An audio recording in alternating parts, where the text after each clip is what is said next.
Hola, buenos días, tardes o noches. Mi nombre es Luis Ángel García Macías y este es mi trabajo sobre la unidad temática número uno, el concepto de la cultura en la tradición antropológica y los estudios socioculturales. Antes de comenzar me gustaría dejar en claro que la palabra clave para comprender este estudio es cultura. ¿Qué es? ¿Dónde se encuentra? ¿Cómo funciona? A través de los diferentes puntos que tocaré se podrá dar a la idea y más que nada ampliar el panorama de lo que el concepto de cultura representa. Así que, comencemos. El primer punto sería el imponer de forma persuasiva significados de una cultura. El hecho de imponer de forma persuasiva significados de una cultura se refiere a que, por medio de diferentes tipos de manifestaciones que normalmente son llevados a cabo por actores culturales o sociales, que pueden ser artistas, científicos, religiosos, hombres de negocio, etc., definen o en ocasiones imponen el significado de cultura a un nivel que se da desde pequeñas sociedades hasta países enteros. Claramente, entre más grande sea la sociedad, más difícil es darle un significado al concepto de cultura, y todo esto arraigado y ubicado a un contexto espacio-temporal. El siguiente punto sería: los productos cinematográficos contribuyen al proceso de imponer de forma persuasiva los significados de la cultura. Un ejemplo de cómo los productos cinematográficos han influido en el proceso de imponer de forma persuasiva significados de cultura puede ser el caso de cómo los Estados Unidos utilizó Hollywood como la más grande forma de propaganda que ha existido, ya que en muchas de sus grandes producciones distribuidas por todo el mundo se colocaban a ellos como el centro del universo. Si la Tierra es atacada por una civilización extraterrestre, cientos de años más avanzada la raza humana, solo el ingenio y la tenacidad americana serían capaces de derrotarlos. Un dictador extranjero tiene cautivo a su pueblo en un régimen de terror. No hay problema. Siempre habrá un americano dispuesto a arriesgar su propia vida para llevar justicia y libertad a quien lo merece. Principalmente gracias al cine se apropiaron de la cultura para sí, de este modo, asegurar su hegemonía ideológica y principalmente económica alrededor del mundo. El siguiente punto a tocar será la importancia de considerar los estudios culturales en la cinematografía.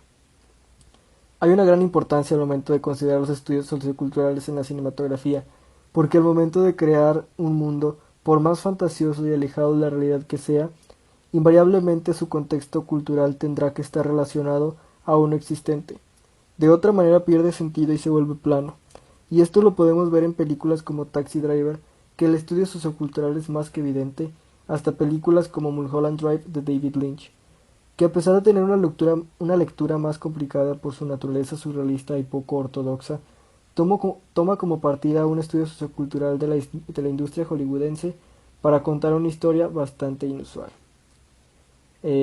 A continuación presentaré lo que es mi definición de cultura para, para acercarme a la comprensión de la cultura y la cinematografía.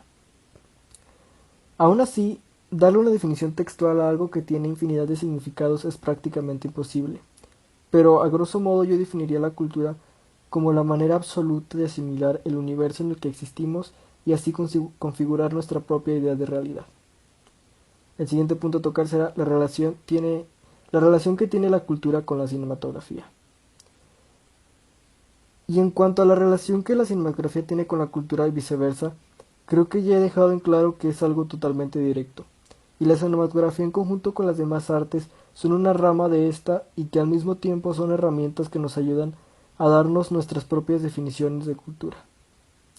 También presentaré lo que son escuelas de pensamiento escuelas de pensamiento y autores y sus definiciones sobre cultura. A lo largo de la historia, y más que nada en los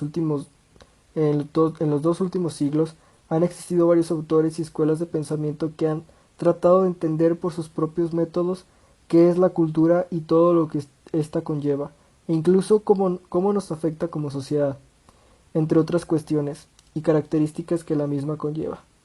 Gracias a sus estudios, cada uno de estos autores y escuelas de pensamiento han desarrollado sus propias nociones e ideas de cultura. A continuación presentaré a los autores y escuelas de pensamiento más destacados y su propia definición, idea o noción de lo que es o significa la cultura. El primer pensador que presentaré será Edward Burnett Taylor. Él define la cultura como el todo, refiriéndose al conocimiento adquirido por cierta sociedad de personas y aplicado a su forma de vida, mediante creencias religiosas inventos tecnológicos, expresiones artísticas, etc. Asimismo, al estar presente en todas las sociedades, la cultura no es una cuestión de jerarquización. No puede haber sociedades con más cultura que otras. Es simplemente el hecho de que la cultura ha evolucionado de manera diferente en cada sociedad en particular. El siguiente pensador es Franz Boas. Su idea de cultura es bastante similar a la de Edward Burnett Taylor, pero la gran diferencia radica en el hecho de que él define respecto a que la cultura ha evolucionado de manera monolineal, no ha evolucionado de manera monolineal, sino que cada sociedad cuenta con su propia línea de evolución cultural, muchas veces entrelazándose y mezclándose y creando así nuevas líneas culturales. El siguiente pensador es Bronislaw Malinowski. Para él, gracias a las necesidades sociales humanas de refugiarse en instituciones sociales como la familia, la religión, el trabajo, el ocio, etc., es mediante estas instituciones y su relación continua entre ellas donde nace y florece la cultura de una sociedad. La siguiente escuela de pensamiento será el culturalismo o escuela culturalista.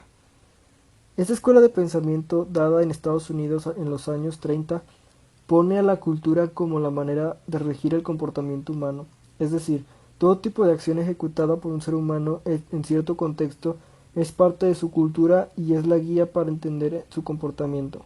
También expresa que la cultura no se transmite biológicamente, sino que el ser humano, gracias a su maleabilidad, es moldeado por las diferentes culturas que existen en su entorno.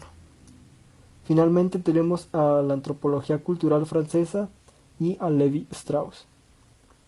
Para esta escuela de pensamiento y para Levi Strauss, para entender lo que es la cultura se tiene que entender primero las diferencias que existen entre esta y la naturaleza. Y existe un aspecto a tomar en cuenta para poder diferenciarlas, que es el hecho de que las reglas, mientras que la naturaleza se rige por la... y es el hecho de las reglas. Mientras que la naturaleza se rige por la espontaneidad, la cultura se rige mediante reglas específicas, creadas por esquemas de pensamiento. Y eso es lo que la cultura es, un conjunto de reglas que establecen un orden a seguir. Levi también estableció que las expresiones de la cultura se dan mediante símbolos que nos ayudan a comprender el mundo en el cual existimos. Finalmente, ¿cómo considero yo que la cultura influye en lo que sentimos, imaginamos y somos capaces de representar en la cinematografía? Al estar presente en todo lo que pensamos y realizamos, la cultura es en parte es responsable de los sentimientos que desarrollamos referentes a los diferentes fenómenos y acontecimientos que suceden en nuestra vida cotidiana. Es decir, la muerte, a pesar de ser un proceso biológico presente en todos lados, cada sociedad, gracias a las diferencias culturales, desarrolla sentimientos diferentes alrededor de ella. Y ahí es donde entra la cinematografía. En esos fenómenos que nos generan diferentes emociones es lo que se intenta retratar. El creador de la obra, como reacciona a lo que está sintiendo, mediante su obra hace una exploración de esos sentimientos para que el espectador pueda entenderlos. Es decir, él primeramente, dependiendo de lo que haya sentido o dependiendo del fenómeno que haya experimentado, ha generado diferentes tipos de sentimientos, los cuales él, mediante la cinematografía, se encargará de explorarlos. Mediante la creación de la obra, él se encargará de explorarlos y finalmente de lograr entenderlos al momento de la proyección, es decir, al momento de ver la película. Él como espectador y los diferentes espectadores que, aunque no han tenido nada que ver con la creación de la obra, pues lograrán entender estos sentimientos más a profundidad. Finalmente, las conclusiones. Dicho todo esto, es hora de regresar al México real, como diría el señor López Dóriga.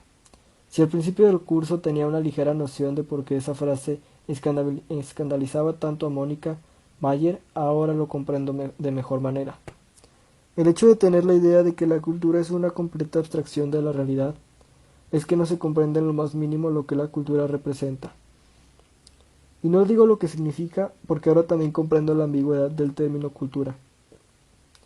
De esta red gigantesca de hilos que se entrelazan entre sí tejiendo lo que nosotros conocemos y entendemos como realidad. Sin embargo, sí creo que es hora de regresar al México real. porque es ahí donde nuestra cultura se encuentra y ella nos encuentra a nosotros. Finalmente solamente me queda decir muchas gracias por escuchar. La bibliografía está en la descripción del video. Mi nombre es Ángel García y nos vemos.